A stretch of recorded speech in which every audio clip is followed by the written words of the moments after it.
Welcome to another episode of After the Pull, the video series where I take the rest of the comic books that I read for the current comic book week and discuss them with you guys. I'm Mike Spider Slayer. Welcome back to Comic Book Corner 2.0. If you love me helping you make decisions on what comic books to buy, if you love daily comic book content, you came to the right place. Consider hitting that subscribe button. This video is also sponsored by Mutant Beaver Comics. Guys, they have over 4,000 exclusive variant covers in their store. So if you guys want to check them out and you decide to buy something from them, you can use my link in the description box below. It's Corner 10, and not only can you save 10% off your first purchase, but every other purchase after that. And one more thing, guys, if you want to become a member of the channel, not only do you get cool stickers when you comment on my videos, but you also get access to early video content as well. So if a video is scheduled at 4 o'clock, you'll get to see that much earlier. So yeah, why not? Become a member today. All right, guys. So with that being said, let's get started with this hefty episode of After the Pull.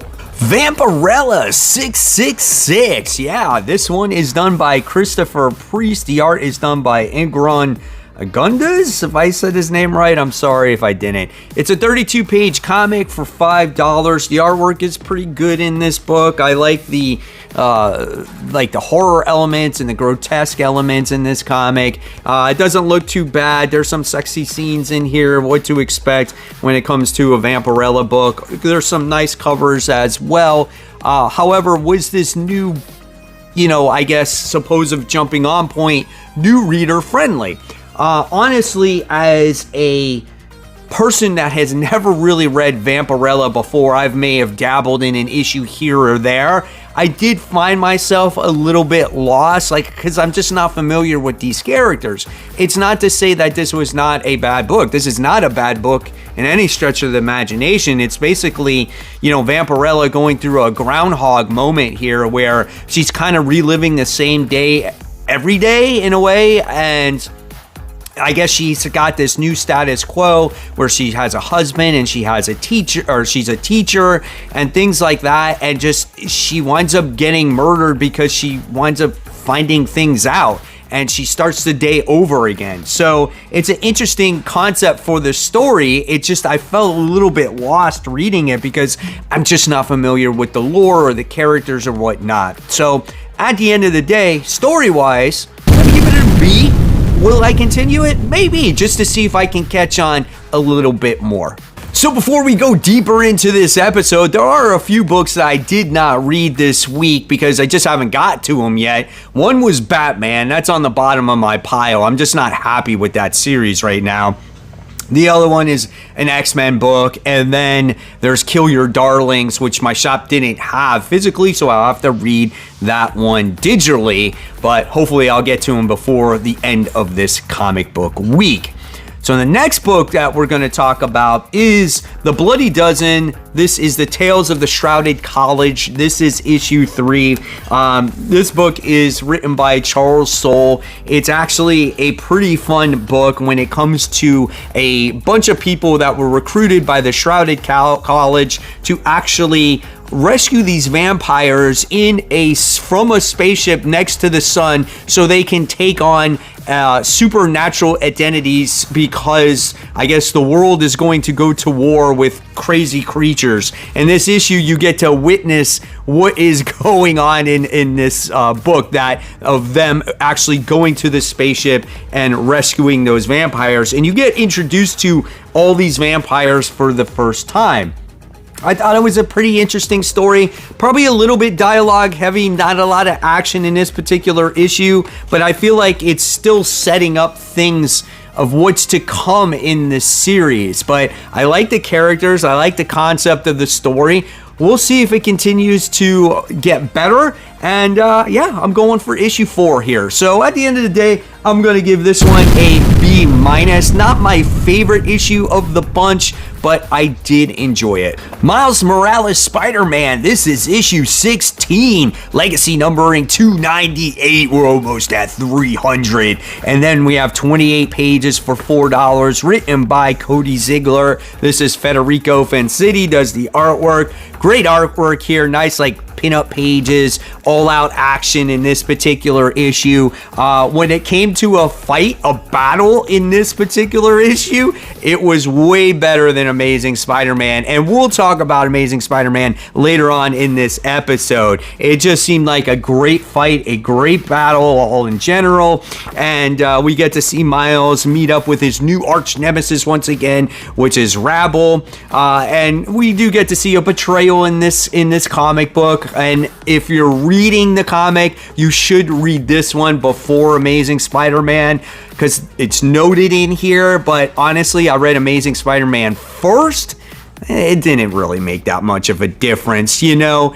The one thing, though, that this is hurting on is that because of the event, Miles Morales' character does not continue to grow. In the beginning of the series, when it's not connected to an Amazing Spider-Man thing, Miles is growing. He's becoming a better character. He has a better rogues gallery, things like that, right? And because of Gang War, this kind of interrupts that growth and it slows him down a little bit. Also, the one thing that I'm not really fond of is like Miles Morales having some kind of freaking sword that he can generate. Now he's got these weird, you know, spider sense powers that seems to be evolving, or maybe he's getting a better, I don't know, sense of his powers. I don't know if I really agree with that. Let me know in the comments below. This book was good for action purposes, but for like character growth or anything like that, if you're looking for that, it doesn't really work because it's in the middle of a gang war, or I should say the end of the gang war. So I'm gonna give this one a B-. It's a great book. It's just like, you know, sometimes you get tired of just reading all action. Believe it or not, as much as I love action, I just like a good balance. Wolverine issue 43. This is the Sabertooth War part 3, legacy numbering 385, 28 pages for the low cost of $5. This one is written by Benjamin Percy. Linnell Francis Yu does the artwork in this book. The artwork is pretty good. There's some gory parts in the comic, which I'm not showing you at the moment because this issue wasn't as violent or as gory. There was a couple pages in here, like this page right here, that had it, but this book was very much a slowed down part of Sabertooth War, maybe kind of like bridging whatever's going on between the first couple parts and then towards the end of this story. We get some stories when Wolverine and Sabertooth were together. We get introduced to some other X-Men in this storyline as well. It's just setting up a couple more plot points. Like I said, this one wasn't nearly as good as the first 2 issues. Like, the first 2 issues had just a lot of gore. It had it's very brutal, and this one just really slowed it down a lot. So even though I'm still really invested, you know, even though it wasn't as good, I'm still invested in this story. I guess I had my expectations really high, and it kind of let me down a little bit. So with that, I'm gonna give this one a grade of a C+. I really was let down. There was a lot of downtime in this one, and it's funny. I just talked about Miles Morales Spider-Man with all-out action, and this one just didn't have enough action. So like I said, I'm looking for that balance, and I guess maybe they thought, well, the first 2 issues were good enough with action and gore. Now we need to set up some more plot points to move this story forward. The Deviant. This is issue 4, 32 pages for the price of $4, written by James Tynion IV. The artist, art is done by Josh Hickson. The art is pretty gory at times when there is gore in here. The characters' facial expressions look really good in the comic. It's a serviceable book. You know, there is a lot of downtime in this book because we got a character that's doing this investigation or this comic book or this piece on this supposed serial killer that was dressing as a Santa Claus killing people, right? And as you read this comic book, you find out more and more about this mystery. And there is this copycat serial killer that's out there, and they're trying to find out who it actually is. And by the time you wind up getting to the end of this comic book, you're led to believe that it's one of the main characters in this comic, and you're like, oh no. But, you know, also there was this big beatdown as well. So I don't know, man, but this book is really good. It's getting intense. If you haven't read it, where are we on again? We're on issue 4. You know, you might want to wait until the trade comes out, but this is a nice book. It's a slow burn, so I think it would read better in trade, but I really enjoy it. So I'm going to give this one a B+. It's taken a little while to get to where it needs to, and if people are impatient, I can see them dropping off of this, but if you give it time, I think the payoff is going to be great. The Superior Spider-Man. This is issue 4. This book is 28 pages for $5. We have a legacy numbering of 49, which is pretty lame. The story is written by Dan Slott. The artwork is done by Mark Bagley. The title is named Two Minds here. So in this particular series, we've been seeing Doc Ock trying to become Superior Spider-Man once again. And it's all because he wants to rescue his love, Anna Marie Marconi. It's been very interesting story, and I love seeing the cheesy dialogue from Dr. Octopus, and this story was literally about Spider-Man and Dr. Octopus going head-to-head in the Mindscape, and who will win and who will lose. Obviously, the winner gets control of Peter Parker's body, right? And it was cool when they were in this Mindscape because Mark Bagley has the task of drawing every single freaking villain and every single freaking hero in 2 pages. And it's just like, I wonder if he like either loves that or he curses when he does this, because it's not the first time he's worked with Dan Slott where he has to draw a billion characters on a page. But this book was very interesting. I love seeing the beatdown that he actually takes in that Mindscape, and we get to relive like all that history, just like on how Dr. Octopus was just like losing his life and all these other things. But you know, at the end of the day, you wind up seeing the result of what happens in that Mindscape, and you can obviously predict that, of course, Spider-Man's not going to lose that fight. He wins, and obviously, you know, Peter does what Peter is going to do. You know, great power comes great responsibility, and even though, you know, Doc Ock is Doc Ock, he still wants to take him under his wing and says, you know what, now's your chance to be the hero. Let's go together. Let's rescue, you know, Anna Marie, you know, no more of this BS. And that's how the issue winds up ending up. And you know what? This is a great book. I really love this book. It's so much better than the main Amazing Spider-Man title right now. And I you know what?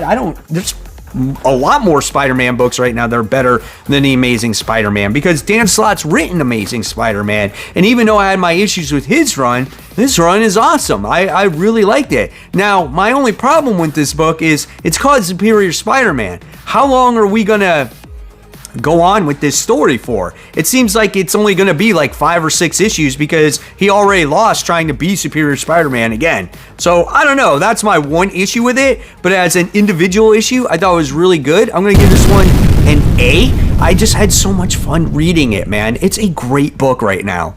Batman and Robin, this is issue 6. This is a 32-page comic for $5. Now, the original reason why I started reading Batman and Robin was because Joshua Williamson was the one that actually, you know, wrote the original Robin series with Damian on this island where they fight other people. It was like Hunger Games style or whatever it was, and it was really cool. So when he wrote this and I found out that Deviant was going to be in this book, I'm like, oh, maybe it'll be somewhat of a continuation of that, you know, to see how we continue to develop Deviant. It really hasn't been so much of that until I really read this issue, right? It's just like, okay, now they're playing off of more of the heels of that Robin series. And I actually considered dropping this book at first, okay? Now, this book has the continuation of Deviant finding out at his school who this particular Shush character is. And he thinks it's his principal at school. And the Shush character supposedly is a character that trained him when he was a young little boy, okay? And so that's pretty much the investigation that's been going on in this character, in this book. And this is the character right here, okay? So I found that little investigation's been really good. And ever since we have the new artist on this book, which is Nicola, I'm not even going to pretend to say that last name, it's been better. It has like this anime type of style. It's not so busy. It's not so all over in your face. And for some reason, the artwork, it does work in this comic book. I've really enjoyed it. And what's cool about this book is not only the investigation on the Shush character, but what it is that we get to see the growth of Damian Wayne.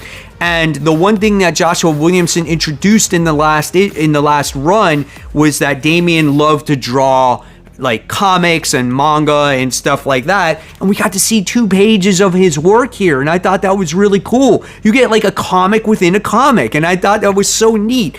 And father and son get to share a moment, and that's something that you don't always see in these Batman comic books. You don't see that softer side of Bruce.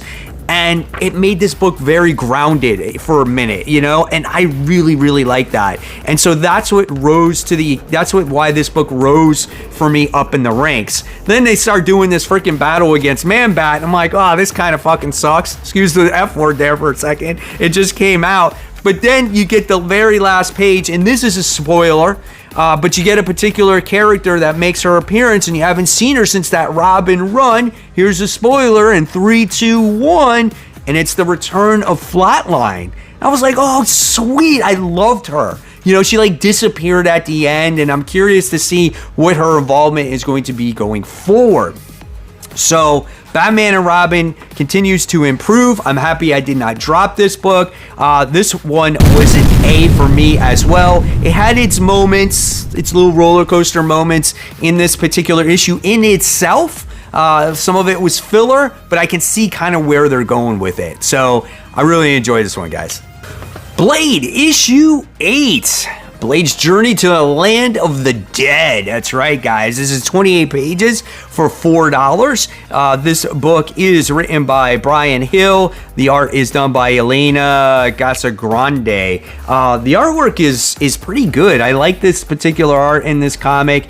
We get the character of Satana in here, who is a character that will bring Blade to hell to bring back another character that he killed in like the first issue to defeat this Adanya character. And it was a quite interesting book. You got to learn about the land of the, dead and how hell is seductive and things like that. And we get to see all the people, the supporting cast that have been in play for this entire comic book to see, what they can do to defeat this Adanya character.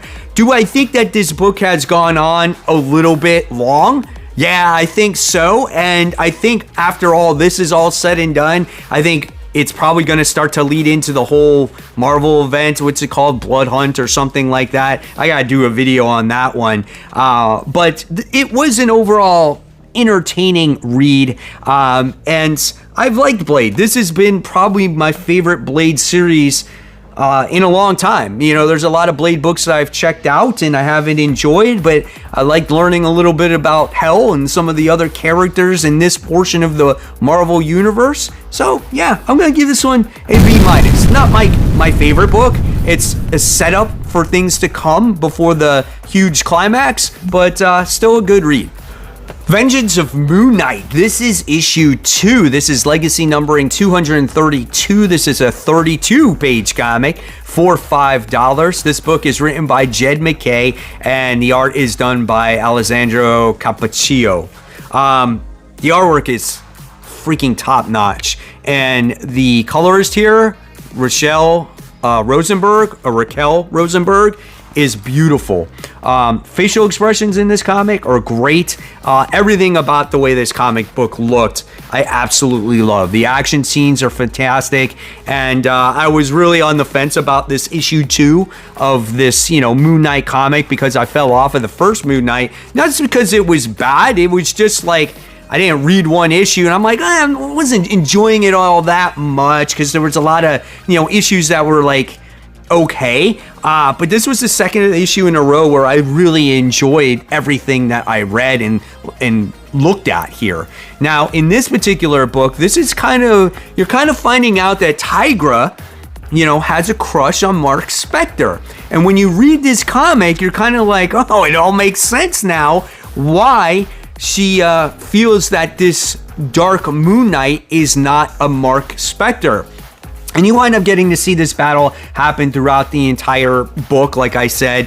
And it's just a very entertaining story, and you feel a lot of emotion for Tigra because she's in her therapy session or whatnot. So this book is definitely worthy picking up, man. I say pick this bad boy up if you haven't yet. We're only on issue 2, especially if you already read the first volume. You should be picking this one up. And this was another A book for me. This was a great comic book week besides the new number ones. I really enjoyed a lot of my stuff. Spider-Gwen Smash. This is issue 3. Makes sense why it's called Smash when you read this book, right? This is a 28-page comic for $4. This book is written by Melissa Flores, and the penciler here is Enid Balam. The artwork is good. The colors are good. I like this distinct style. It's like this style when you see this book, right? You're just like, oh, it's this kind of interesting artwork, but it's this Spider-Gwen book. So I like the way it looked, and I liked when, Spider-Gwen is on the pages there. It just like the action scenes and the dynamic poses, just like they really work in my eyes, the longer I read this series. So in this series, we've been finding out that Mary Jane and Spider-Gwen, and they've been hooking up with Dazzler, not like hooking up, but but they've been working together by doing these performances, and they've been being stalked by a Hulk, and you found out that the Hulk was Rick Jones, okay? Now, there's another main villain behind all this that wind up capturing Dazzler, right? And he's infatuated with her. He's singing her songs, playing her music and stuff like that. And we wind up seeing Mary Jane getting captured in this book as well. And then she becomes a villain of this universe that we're all familiar of. And this is a spoiler, so I'm just going to show it to you. I'm going to give you 3 seconds to close those eyes. Ready? 3, 2, 1. And here is the spoiler here. So yes, now you can open your eyes, and you're kind of led to believe, how many issues is this? Let me know in the comments below, how many issues is this? Because this is the last story in this Earth, and then how does she make her way back to the main Earth again, right? And the whole thing about this comic, too, what gave it a little bit more emotional impact was it wasn't just a Hulk and, other character story, but it was an emotional story as Mary Jane, seems like she's very interested in Spider-Gwen, and Spider-Gwen, is kind of just she needs some time to spend with her friend and mend fences a little bit, and you just never know when your friends could disappear. So it's very much in that, public service announcement type of thing where it's just you never know when your friends are going to be gone. Hi, lawnmower guy. And yeah, it was that type of issue. I liked it though, man. This is my favorite Spider-Gwen series in a long time. So I definitely recommend this one, guys. This one is an A for me. I was just dumbfounded at the end going, wow, I did not see that coming. Action Comics issue 1062. Man, that's a lot of comics. 36 pages for $5, written by Jason Aaron. So this is the Bizarro story where we wind up seeing Bizarro come to Metropolis and make everything Bizarro Earth, right? And you wind up seeing Lois change. You even wind up getting to see Superman change in this comic. So you're kind of left with a cliffhanger going, man, where is this going to go? And basically you see all of Metropolis just go to hell. I mean, it's like a zombie apocalypse, but it's a Bizarro apocalypse. And like I said, even Superman is affected, and you can't help to sit there and say, man, this is great. Like, I can't wait to see Earth just completely fall apart. But in this issue, you wind up seeing Superman try to solve this situation, you know, go into other heroes, and other heroes were affected. He's battling Bizarro because Bizarro's in his head. And it was a lot of fun. And at the end of the comic, you wind up getting introduced to a character that you did not think would help Superman, right? So this was a fun read. However, it wasn't as good for me as the first one. I thought it was a little long for what it was, a little long-winded, a lot of inner narration. Like, for my taste, I guess, it was like you didn't have to go so many pages seeing the world just basically fall apart, right? I don't know, that's just me. I would have loved to have seen the cliffhanger sooner, maybe get an extra part to the story. I don't know what it is, but it just seemed a little bit too long in my eyes. So I wasn't as jazzed as I was after reading the first part of the story, but I was surprised seeing the particular character that we see at the end. So at the end of the day, I'm going to give this one a solid B. I was like, this is good, but it wasn't like, I don't know, as fun or interesting as, say, some of the other comics that I read this week, but I still like it. Green Lantern, this is issue 8, Hal Jordan versus the United Planets Corps. Oh, man, let me tell you, this book is 40 pages. This is a $5 comic written by the great Jeremy Adams, and the K. New Plan is the artist. The art looks good though, man. I mean, it looks really good. I love the colors as well. Facial expressions are great. Here we have the United Planet Corps, and these guys are intense. And you're starting to see a little bit of what's going on here, on why maybe there's a imbalance in the spectrum. In the opening pages of this comic book, you wind up getting to see the Blue Lantern wind up getting blown up. So you got to see that there's imbalance in the spectrum, like I said. So the Green Lantern ring is different, and how Jordan created it. You wind up seeing in the last issue, Sinestro Corps' or Yellow Lantern wound up blowing up, and now it's the Blue Lantern.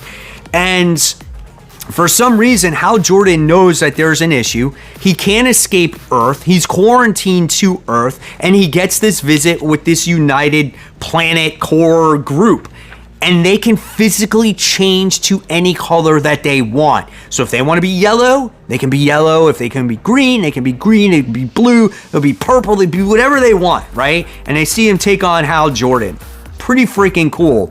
I like the kind of love story that's going on in this comic with like Carol Ferris and Hal Jordan. Hal Jordan does sit there and says, you know, do I need to stay here? Because, you know, she goes to him and she's like, you didn't tell me you were leaving. So you can see that there's the love blossoming once again.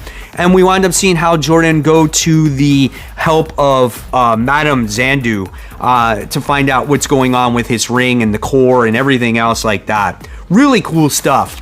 And then on top of that, you do get a cool backup story for freaking once in these comics. And this is Kal Rayner. And Kal Rayner is my favorite Green Lantern. And it's written by Ron Martz, who wrote that series back in the day. And everything is different for him. And he moved to New York back in the day to, digest that he was the first Lantern, and now he's trying to reflect on that once again. I thought that was a really cool story, little 6-page thing there on what things are to come, and it does tie into everything that's going on in this book itself. Great freaking book. top pick for the week for me when it comes to this series. Definitely recommend Green Lantern.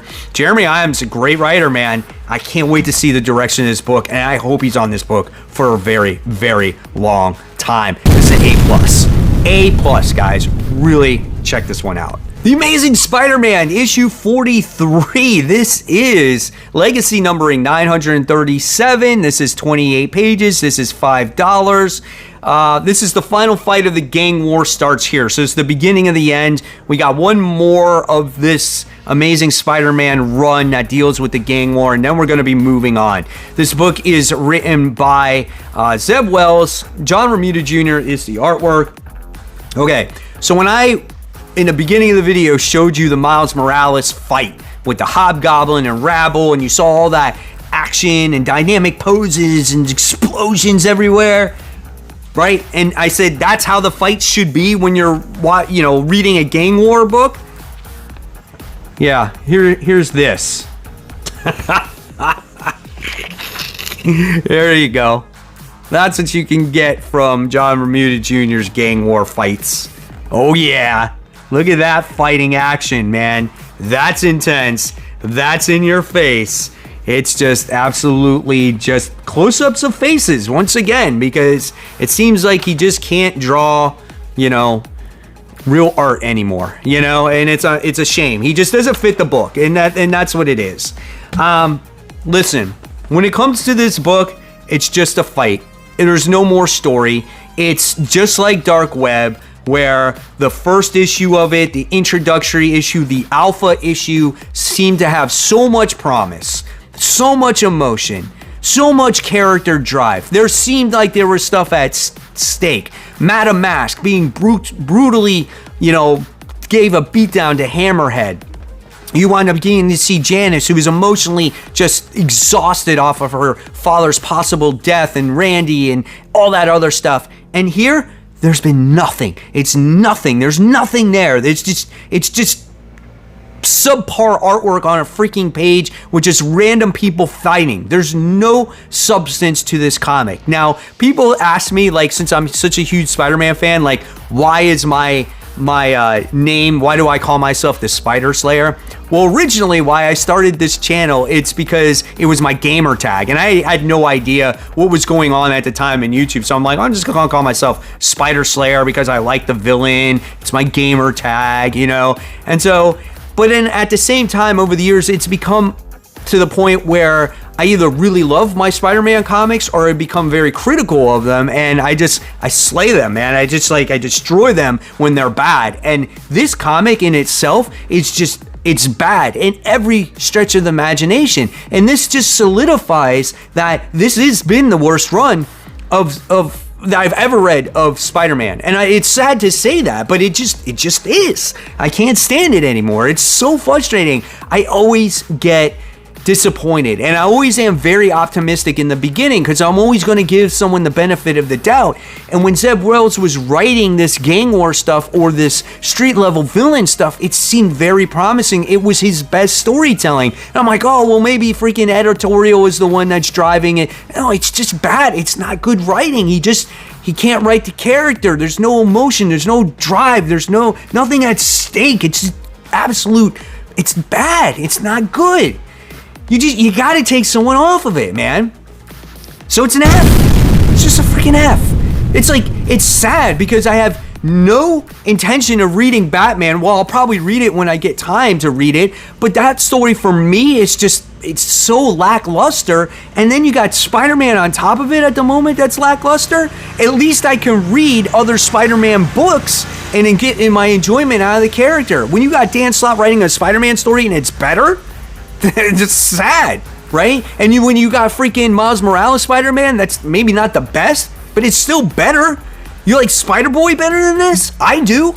There's so much more better Spider books than this right now. It is a shame. So I'm going to stop rambling on and move on to the next freaking book. Transformers issue 5. Now, just to be warned, there could be spoilers in this because of my excitement of this comic book is just through the roof. And I can't seem to stress that if you have not read Transformers for whatever reason, I suggest that you go out there and read it. You don't even have to be a Transformers fan to appreciate the fine artwork and storytelling that's in this comic, unlike my favorite hero, Spider-Man, that's going on right now. So Transformers issue 5 is done by Daniel Warren Johnson. He currently writes the story and does the artwork. At this point in time, when it comes to his artwork in this Transformers run, it sets the bar pretty high. Even though it's not your traditional Transformers comic book art from what you would expect from comics in the past, it works. The action is so in your face and it's so intense. The explosions, the battle damage, everything that's in this comic book is absolutely just awesome. Like, look at this. Look at that. Like, it's so over the top. And that's what I love about this comic. Like, check out Optimus Prime here, just fucking blowing up Starscream, or is it Reflector in that part? It's so flippin' cool, dude. I loved it. So in this issue, we wind up seeing the Decepticons and the Autobots fight for Energon so they can bring their species back to life. And also, the Autobots trying to protect the humans because the war has wound up happening on Earth. And the thing is you can't help but feel really bad for the Autobots on them trying to succeed as heroes, but at the same time, the villains are so badass that you're like, man, I just want to see these villains. But Starscream is such an idiot. He's such an ass. I can't stand him. But this book is so good in so many levels because they wind up getting the access to Energon here, and poor Soundwave wants to, bring back Ravage, and Starscream kicks freaking Ravage and he punts him away, and he's like, I want the big ones first. And then you wind up getting to see a big battle fight between the Autobots and the Decepticons. They came up with their own device to get back Autobots back online, and you wind up seeing the return of RC in the comic. And it was cool to see her. She performs a heroic act in this comic. And then you wind up just getting to see battles go to the next level here. You wind up getting to see Rumble. You wind up getting to see Optimus use that Megatron cannon. You wind up getting to see how powerful that all is. And then you get an emotional moment here by Carly and Cliffjumper. I love how Cliffjumper is in this comic book because we've seen Bumblebee and Spike over and over and over again. But Carly is the female and Cliffjumper is like the redheaded stepchild in the Transformers universe. So he's here and he has a relationship with Carly, and she's like, I want to be in the fight. I want to go. And everyone's like, no, you can't go. But Cliffjumper brings her along, man. I love their relationship. But seeing freaking Optimus take on Starscream was freaking awesome in this comic. And you get a surprise at the end of this comic book where you're just like, oh my god, because you want to see the Autobots succeed. They go back to the Ark and there is an enemy waiting for them, and you're just like, no way, they did it. They brought this Decepticon back, and you're just like, this is freaking so much fun. It's so good. It's so good. I love this book. Top pick. A+++++. It's like S rank. It's like video games, man. This is the best game. This is the best freaking goddamn comic book out there. And it's going to be a shame when Daniel Warren Johnson either leaves this book or he doesn't do the art duties anymore. I know something's going on with him after this story arc is over, but oh my god, the introductory to Transformers has been some of the best comic books that I have ever read in my entire life. It's just so good. I have nothing else to say. So there you have it, guys. There are all the books that I currently read so far. I still have some reading to do.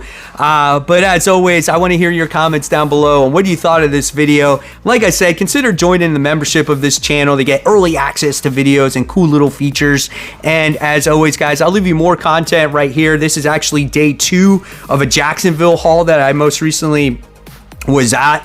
And as always, guys, support the local shops. Keep buying, keep collecting, but always remember, read the comics. Thank you so much for watching, guys. Take care. See you soon.